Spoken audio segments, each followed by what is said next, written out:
Dynamics. The branch of mechanics that deals with the study of motion of an object and the cause of its motion is called dynamics.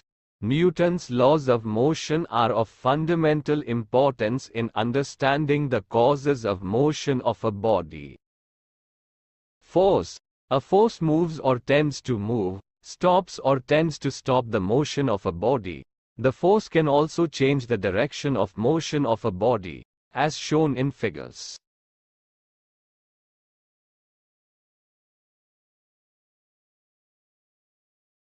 Inertia. Inertia of a body is its property due to which it resists any change in its state of rest or motion. Momentum.